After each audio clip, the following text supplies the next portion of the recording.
Welcome. We're going to go ahead and start. We do have like 50 people on the internet and a very humble crowd in the room.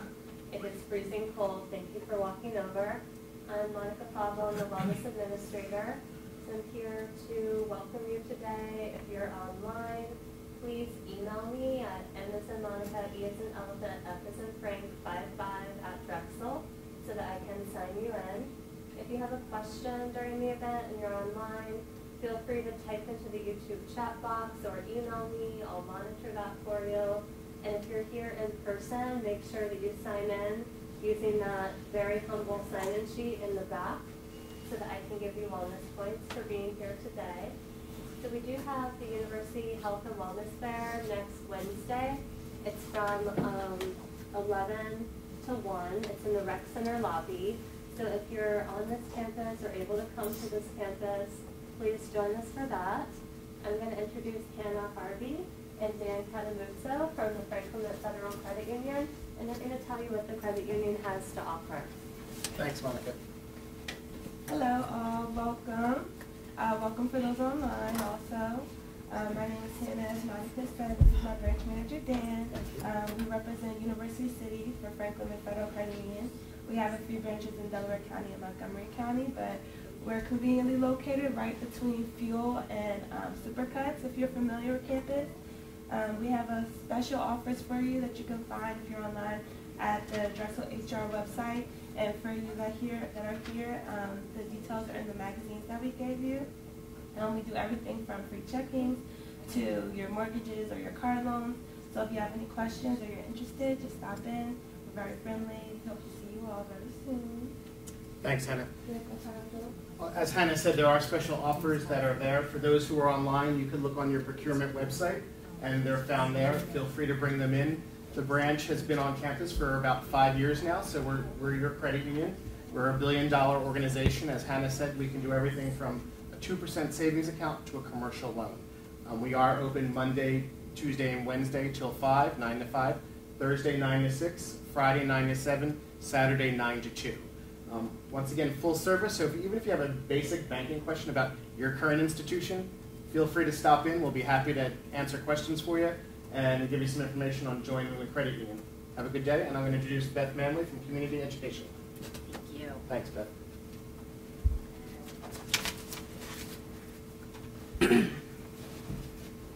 Well, good afternoon, everybody, and welcome to those online and welcome to those in the room. My name is Beth Manley. I'm the Adult Financial Education Manager for Franklin Mint Federal Credit Union. As Dan said, I'm with our Community Education Department. We have a very robust program. Last year, we reached over 15,000 people. We have a very large pre-K through 12 program.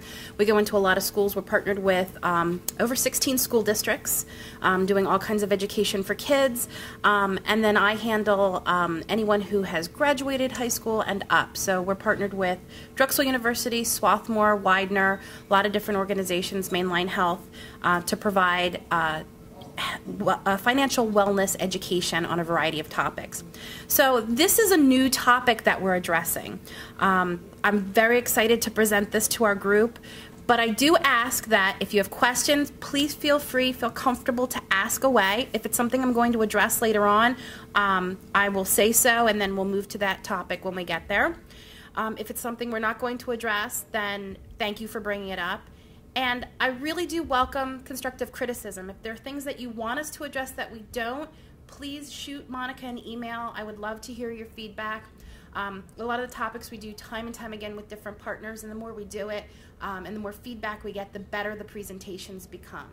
So we're dealing with financial hacks today. So tips and tricks to guide you to financial success.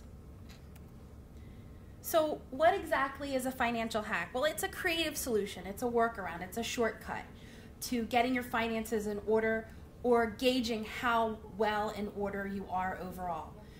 What we find out is, especially when we start off in debt, when we graduate with college loans or with credit card debt, or we grow up in a household that has accumulated a lot of debt, it becomes a way of life. And we don't think beyond that. It becomes an acceptable way of dealing with things. I don't need to say for that I have a credit card, I'll handle it that way. So we're going to address a lot of things to talk about financial wellness, little ratios, little formulas, and hacks in order to gauge your financial health, organize yourself in a variety of ways, and get yourself on track if you're not where you need to be. So we're going to talk about saving for today and tomorrow. We're going to touch on the rule of 72, or doubling your investment, playing it safe with debt, estimating affordability for both a car and a home, effective ways to pay off debt, little shopping tips and tricks to reduce everyday costs. And you may already be employing some of these, and you may have never heard of some of these items. So we all know we need to have an emergency fund, but there's a lot of different things that are thrown around. By the way, if you are online, there's a PDF copy Monica can send you of the presentation and the supplemental materials. Otherwise, all the slides are available if you're here, along with areas to take notes, and there's some supplemental materials in the back. Okay, so we hear a lot about an emergency fund. Do we need 2 weeks' salary? Do we need $1,000? Do we need 6 months' salary? What do we need? We actually need 2 emergency funds. The first emergency fund you need is for short-term emergencies, and that should be anywhere from $1,000 to 2 weeks' salary. And that's for things like a car repair, an emergency vet bill, a broken appliance. But then we also need this long-term emergency fund in case we're in a situation where we or our partner have a job loss. So that 6 months salary is kind of, it's just thrown out there. What you really need is your living expenses. And experts say it could be a range anywhere from 3 to 9 months. Well, why is there such a huge range? Well, a lot of that has to do with you.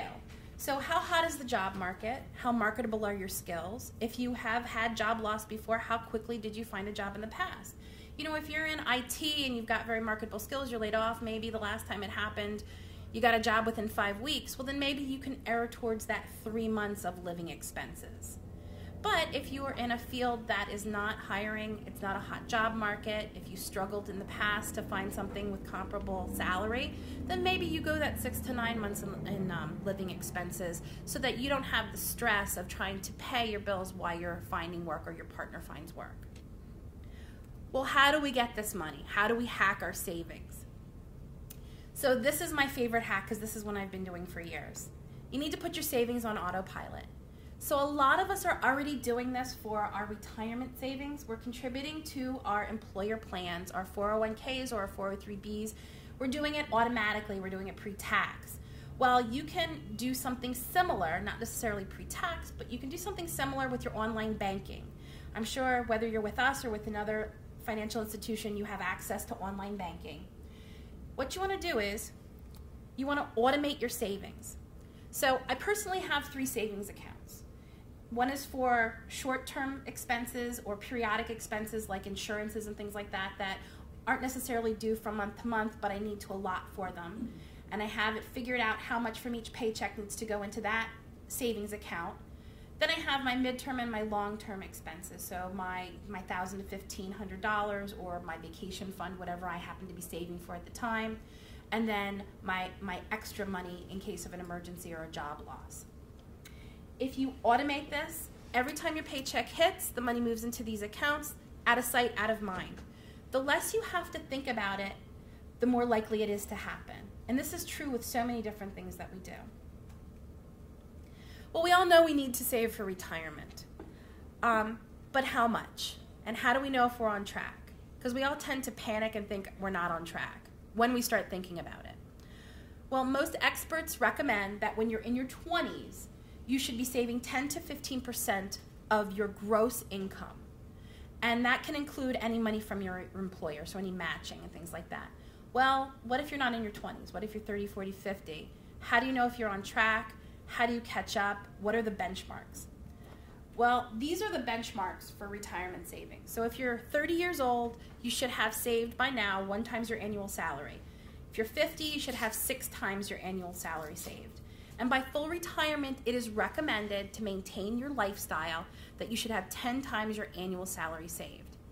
And that can be an overwhelming amount of money to look at if you are 40 years old and you have not even 1 times your salary saved at this point. So how do we hack it? How do we catch up? What can we do that's not going to be too impactful to our lifestyle, but is going to, in the long run, help us get where we need to go for retirement? Well, this is my favorite retirement hack that I've started employing, because I did have a time frame when I was not contributing for various reasons, so now I have to catch up. Don't give yourself a full raise. If you're fortunate enough to have a cost of living increase of, say, 3%, then what you do is you take 2% of that increase and you automatically have it routed to your employee plan. So what does this look like? So I like to use real numbers. For everything that I'm using, these are real numbers. When I have a paycheck up here, it's a paycheck with city wage tax taken out of it. So it's as close to reality and as applicable to you as possible. I think it's more meaningful. So I picked someone who's making $25 an hour or $50,000 a year and is currently living in the city. Now, we don't have benefits taken out of this because, again, there's too many variables there, so we're just doing a basic paycheck. So this person is currently contributing 3% to their employee plan, so it's 3% pre-tax. So annually, they're contributing, as of right now, $1,560 to the retirement plan. So what happens if this person is fortunate enough to get a 3% cost of living increase, and they then increase their contribution to their employment plan by 2%? There's almost no net change in their take-home pay, but there is a huge change in their contribution to their retirement plan. They are now increasing their annual contribution by 70%. We went from contributing $1,560 to contributing $2,678. And even with a 10 to 20 year change by doing this, it can have a profound benefit to your retirement savings. So let's consider somebody in their 40s doing this. So somebody who still has a good 20 years of work history ahead of them. Some of the assumptions that I made are, this is somebody who's making $25 an hour. They are contributing 3% to their retirement fund. They're getting a 3% in cost of living increase every year, but they're still only contributing that 3% to their retirement fund. They're getting a 7% rate of return on their 401k. We're not taking into consideration any employer matching. 7%, if you look at your personal averages, that's kind of on the low side of average. I wanted to be conservative. So this person, over 20 years, behaving in this manner, is going to save a little over $83,000 towards their retirement. So what if they start bumping up their contribution by that 2% every time they're getting a raise? And they do that until they meet their max contribution, which right now is $19,000 a year. And they do that consistently over a 20-year period. What kind of impact is that hack going to have on their finances?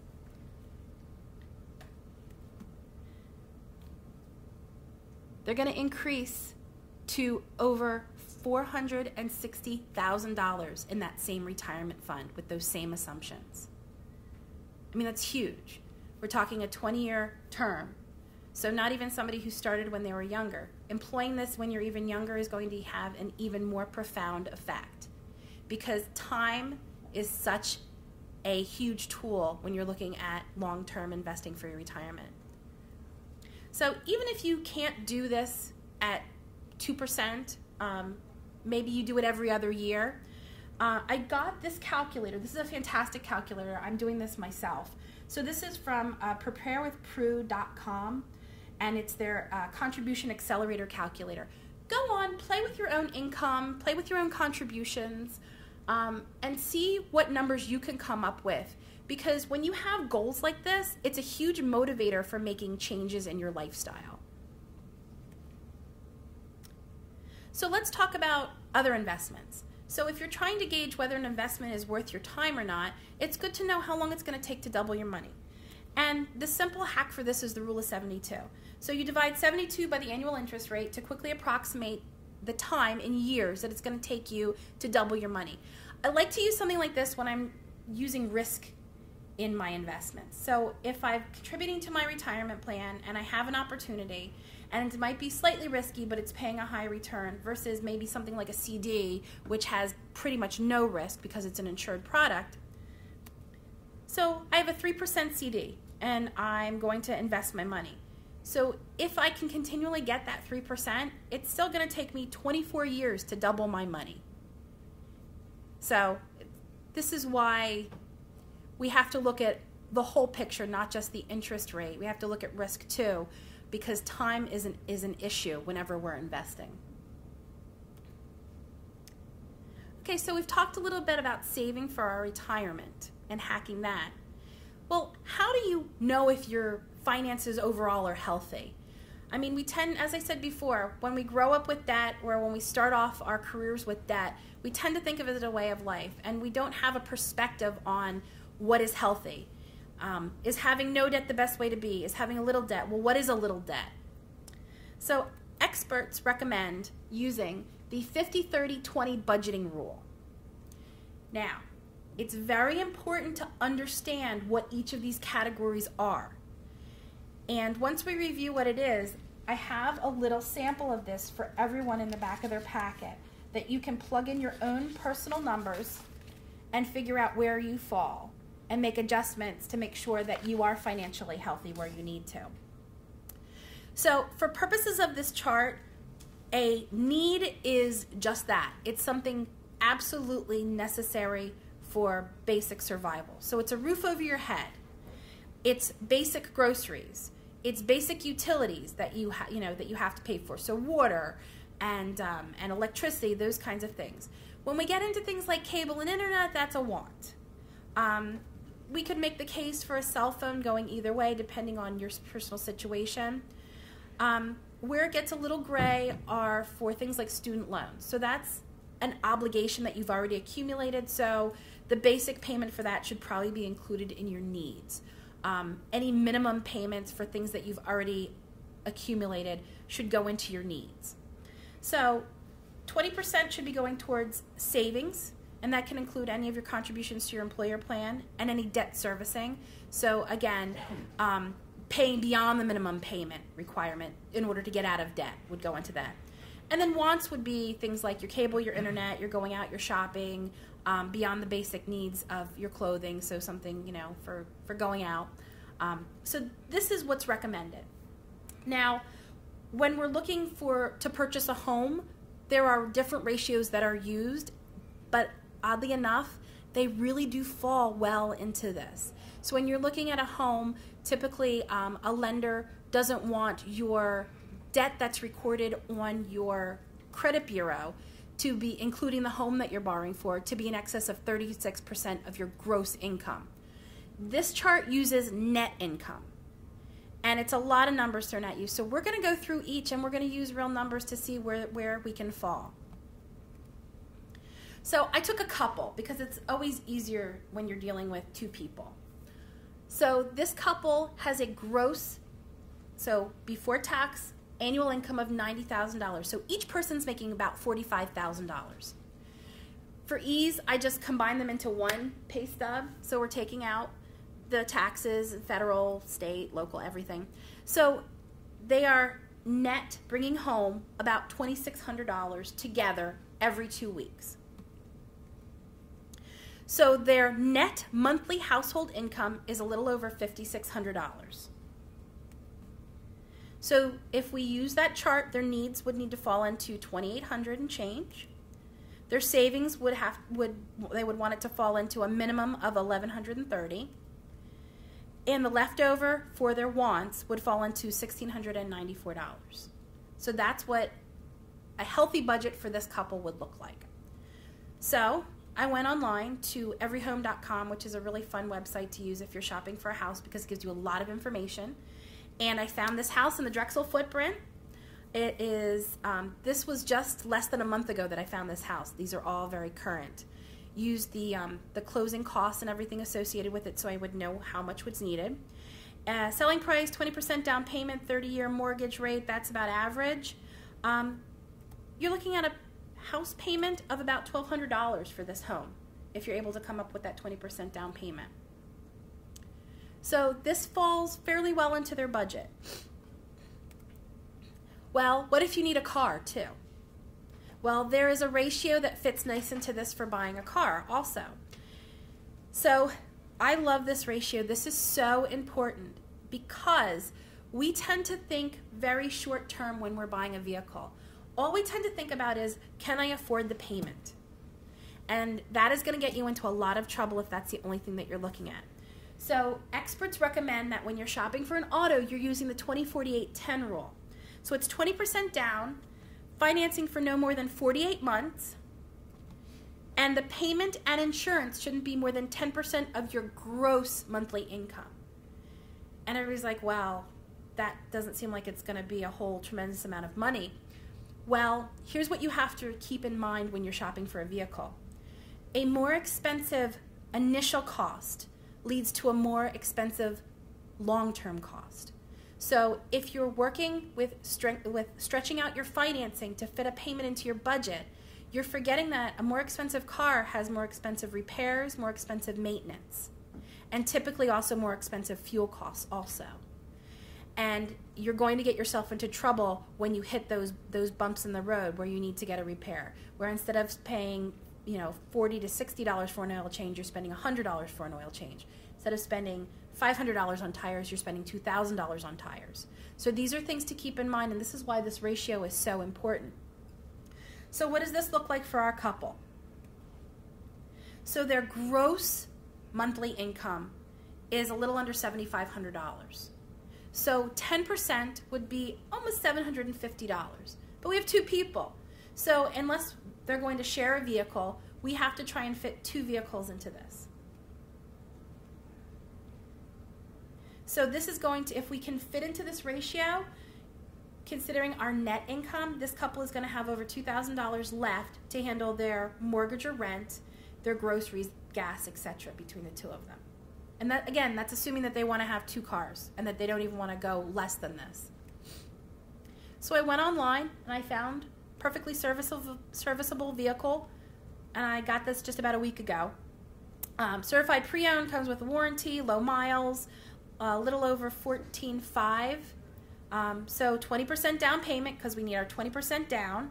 Financing for 48 months, and this is an average rate for financing a used car. And then the insurance quote, I went online, and this would be an insurance quote for a female college graduate over the age of 30 with a good driving record. Because as we know, depending on where you fall in life, your insurance rates can kind of be all over the place. And this is not even taking into consideration if this is a married couple, because if this is a married couple and in addition to having this, they have homeowners or renters insurance, they're probably going to be paying a little bit less. So this is what this couple's budget looks like so far. We started out with $2,824 for our needs. We're using $1,229 of it for our home, our house insurance, and we're using another $758 for our two cars and our car insurance. So we're going to have $837 left in their budget for the utilities and basic groceries and health insurance. We still haven't touched our savings and debt servicing, and we still have over $1,600 in our wants to offset some of the other costs of our lifestyle. So this is a reasonably workable budget for individuals. And these are the kinds of things we need to take into consideration. So I challenge everybody to go home and look at how you're spending and what your wants and your needs are, divvy them up, make sure you're being realistic with what is they want and what is they need, because that tends to be our biggest struggle, and see where you fall and see what you can do to tweak your own personal budget and make sure you're falling into healthier ratios. Well, what if your debt is what's holding you back? What are some ways that you can kind of hack away at your debt to reduce it, to get it more in line? Well, there are a couple different tricks that experts recommend. So when you're paying off your debt or you're trying to accelerate the payoff of your debt to get yourself healthier financially, there are two different methods that can be used. There's the avalanche method and then there's the snowball method. And they're both very different. So the avalanche method is the one that makes the most sense. That is paying from the top down, dumping your money as much as you can onto the largest, most expensive debt to get that wiped away as quickly as possible. And that is the most efficient way to pay off debt. But For a lot of us, we wouldn't necessarily be in debt if we were constantly logical about all of our spending and the way we handled our money. So what we found is that the more effective way to pay off debt is actually called the snowball method. So with the snowball method, you're paying off the smallest debts first. So if you have a few debts that are maybe, $200 here, $200 there, you're paying at least the minimum on everything. And then you're concentrating and focusing to wipe out those smaller debts as quickly as possible. And then you're moving up the track to the next smallest amount. And what the experts have found is that by being able to completely eliminate some of your debts and to see that, it's almost an internal reward, and it keeps us on track to move farther up the chain. Whereas we tend to get discouraged when, even though we're seeing the numbers go down, we're not actually seeing things zeroed out as quickly as we would like to. Most studies have shown that while it's not the most efficient way, that the snowball method is definitely the most effective way to get things taken care of. Another really good hack, if you're paid bi-weekly, pay your debts bi-weekly. This is a great way to pay down on your car note, your credit card bills, and your mortgage. You'll cut significant time and significant finance charges off if you function this way. So, if you have a credit card with a balance of $10,000 and you're currently paying $200 a month towards it, your interest rate's almost 19%, it's going to take you 100 months to pay this credit card off, and the cost, in addition to what you borrowed, is going to be almost another $10,000 in finance charges. It's pretty significant. If you turn around and you instead start paying $100 bi-weekly to this debt, you're going to pay it off in 84 months, and you're going to be paying about $8,000 in finance charges. So this is a savings of 16 months and over $1,900 just by changing this habit slightly. And this is something you can employ with any debt that you're paying. Well, one of the easiest ways for us to save money is to keep our spending in line. So if we're mindful of the things that we absolutely have to save money on, and we're saving wherever we can and cutting costs and getting the best deal we can, then it's going to make things easier for our long-term plans. So we're going to talk about saving money on the things you need and the things you use every day. This is another one that I started using, and I started doing this probably about 5 years ago, and I estimate, compared to what I was spending, that I'm saving about $50 a week on my groceries for my family. Average family of 4 across the U.S., according to the Department of Labor, between $200 and $249 a week on groceries. A couple is spending about $100, and this is just on our basic groceries. Also, on average in the U.S., households are spending $3,000 a year, and this could be a single household or it could be a family. This is the average, spending about $3,000 a year eating outside the home, so between fast food and restaurants. So, eating out and wasting food is a huge drain on your wallet. Every week, I sit down, I look at my calendar, and I plan out exactly when I'm going to be home, what I need, and I do a menu plan. And you can do this whether you're a single person, whether you're a family of 4, whether you're a family of 6. Plan out what you're going to need, and then create a grocery list according to just what you need.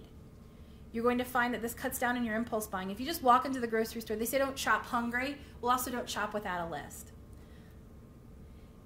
If you want to go the next step, make leftovers. Cook a little bit more so that you can pack your lunches and save even more money. Less waste, less eating out. So, we talked about that $3,000 on average. I would guesstimate that a lot of us are probably above average when it comes to how much we're spending on eating out, especially if we're in the city. So, just to highlight how much you can save by following the plan. Buying lunch 5 days a week. The cost in the metro area is estimated to be between $8 and $16. I mean, $8, that's fast food pretty much. I mean, you could probably spend $8 at Starbucks on a latte and a cookie. So I just took Shake Shack because I know they're on campus. So a burger, fries, and a drink is going to cost you about $12.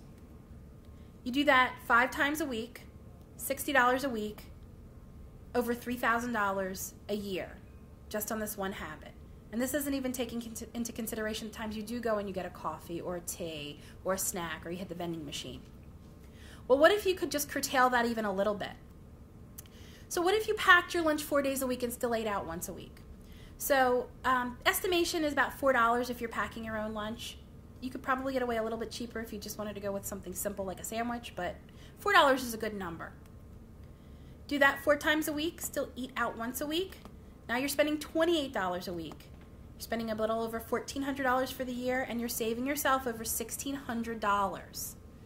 So when I do our budgeting session, I do what can your money buy. So if you are getting coffee 3 times a week, let's say at a cost of $2, so you're just going to Wawa, you're getting pizza for your family and 4 drinks on Saturday night for about $25, and you're going to Panera and spending $10 twice a week. That's $51 a week that you're spending on these little habits. You're not even eating lunch out every day. You're not even getting coffee every day. So $51 a week, I am able to go online over the course of a year and use that to put together a trip to Disney for 4 people. And that's 3 passes to Disney, that's 3 nonstop flights from Philadelphia on Frontier, and that's staying at a really decent 2-bedroom condo that has transportation to Disney. So when you're mindful of your money, it's amazing the things that you can find, the extra cash you can find to do the things that you really want to do when you realize that you're spending money on things that you really don't need. So, flash sales. These are one of the things that I personally struggle with the most, to the point where I've had to unregister from emails from certain companies that blast me every single day. Reduce your online impulse buying. So if there's something you legitimately need, make a mental note of it and watch for sales. That's fine. But don't justify buying something just because it's on sale. Load it into your cart. Give yourself a cooling off period. Sleep on it. You might forget about it by the time you wake up in the morning, and then you know it was really something that you didn't need. Okay, so I have the link to one of the YouTube videos on this one. If you are like me and you shop at Target on a very regular basis, you will be horrified to know that they are monkeying with their app. So if you're at home and you're figuring out what you need at Target and you look up the price of something, there is a good chance that the price could be different if you're within a few hundred feet of the store. They're using their location. If your locations in your setting are turned on so they know when you're close to the doors, they bump up the prices on certain items. And I didn't believe it until I started going in. I turned off my location on my phone. I started using the app, and I use a little barcode scanner when I'm shopping for things. And at least 3 of the things that I picked up, even if it's just a couple cents, the price was different when it came up on my phone as the price online, as opposed to what the shelf had and what was rung up. So what I typically do is I either shop for what I need online, or I turn off my location and I snap the barcode so I know exactly what the price should be. And if it comes up lower on my phone than it does on the shelf, I take a picture of that and I save it. So when I get to the checkout, I show the cashier and they will honor it.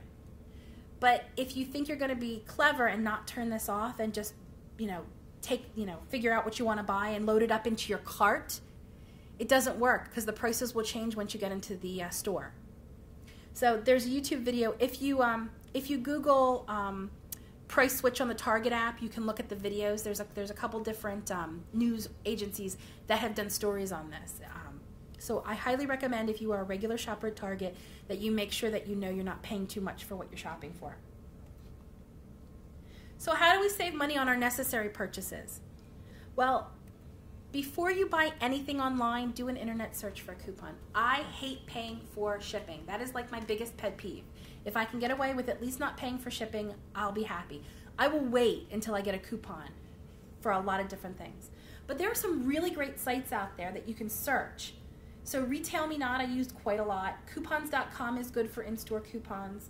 Ebates. Ebates is wonderful because you just go through their site, you can use coupons, and then in addition to that, you're getting a rebate depending on how much the store contributes. And they'll send you a check. Now, if you're making a lot of big purchases, like you're buying furniture and stuff like that, it could be quite a sizable check. But I've gotten checks from them for, buying school clothes. A month or two later, I end up getting, $25, $30 back. Groupon is great, but make sure you're not using Groupon as a justification for an impulse buy. It was on sale. It was a great deal. I had to buy it anyway. Watch the Groupon notifications. They are number one for flash sales and things like that. You're constantly getting bombarded with offers. But if there's something that you legitimately need, if there's a service, if you need a haircut, something like that, go onto Groupon. Usually you can get a decent deal with them. Living Social is another one similar to Groupon. And then Coupon Cabin is good for both physical coupons for shopping in the grocery store and for online coupons for getting discounts on purchases. So we have something called the denomination effect. And this is another way for us to kind of stop ourselves before we spend money that we shouldn't be spending impulsively. So small bills tend to get assigned to something like mental petty cash. And so we're willing to spend them a lot quicker without even thinking about it. While larger bills, in contrast, are considered real money in our mind. So if you want to stop yourself and be a little bit more reluctant to spend your cash, carry larger bills. Don't carry 1s and 5s. Carry 20s, carry 50s, carry 100s. Because if that's what you have to spend, you're going to be really thinking twice before you lay that money out to make that small purchase. Annual reviews. This is where laziness can cost you a lot of money. So I always like to use personal examples. My mother has had the same insurance agent for 45 years. And I can tell you, with the exception of when she has moved properties, she has never called him up to have her insurance reviewed, to look and see what her coverage is, to see if she's eligible for any additional discounts.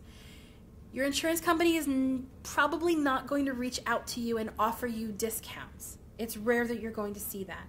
So it's up to you to make sure that your coverage is adequate. If you have significant life changes, like you're married or you're divorced, you have a child, you move to a different area, you have more insurance products that you're going to be bundling together, you may be eligible for discounts. Heck, even just having a birthday could make you eligible for a discount, depending on how old you are. Cable internet. So we're tied into 2-year contracts. Look around. Do you even need it? Do you need to have cable? Can you use Hulu? Can you use Netflix to offset that? There are a lot of people who are cutting the cord with cable and who are doing it very successfully and very happy with the results. And this can be a really huge savings. So a lot of the experts who do these debt boot camps for people who are borderline going into bankruptcy, the first thing that they do is get rid of your internet, get rid of your cable. Do you need to have 2 cell phones? Do you need this? These are the things, bless you, these are the things that you really want to look at where you're spending your money. And your mobile phone carriers. We're getting to the point now where you don't have to have, like an AT&T or a big name in order to get decent coverage, especially in urban areas. So make sure you're not spending too much for what you're doing. Satellite radio. Does anybody here have satellite radio? Okay. I use Pandora, I don't use it. So, satellite radio is so tricky. They get you in this contract, and then they send you the renewal bill, the renewal notice for full price. But I don't know anybody who's paying full price right now. Typically, you just call them up and you tell them that you want to cancel. Sometimes you have to say, I can't afford this any longer. It's not a necessary expense, so I'm going to cancel. And typically, they'll cut the price rate in half.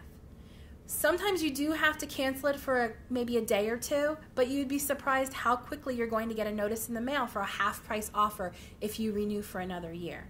So if this is something that you really like, if you have a favorite DJ that you're listening to, or there's a talk station that you listen to, then by all means make sure you're a hard negotiator. With so many of these things, that if you can negotiate a much better deal than what they're going to initially offer you, and it can be a huge savings. Now, my number one hack, and I always save this for the end, you have to keep a budget. There's no better way to monitor your money than to actually be monitoring it. If you don't know where your money's going, you're never going to be able to keep up with your bills. So one of the other things that I've included, and this is just a basic budget to get you thinking about the things that you need to record, because what ends up happening is that we just think of the big things. But think of all the small things. Think of those $2, $3 that you spend at the coffee house. think of the change that you're using to buy something with the vending machine.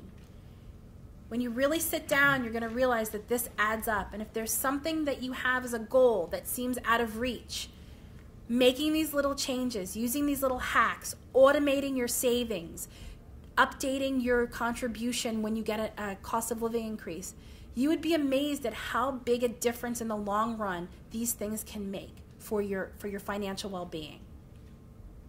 Does anybody have any questions about what we've gone over? No? Well, thank you very much, everyone. I hope you have a great afternoon and stay warm.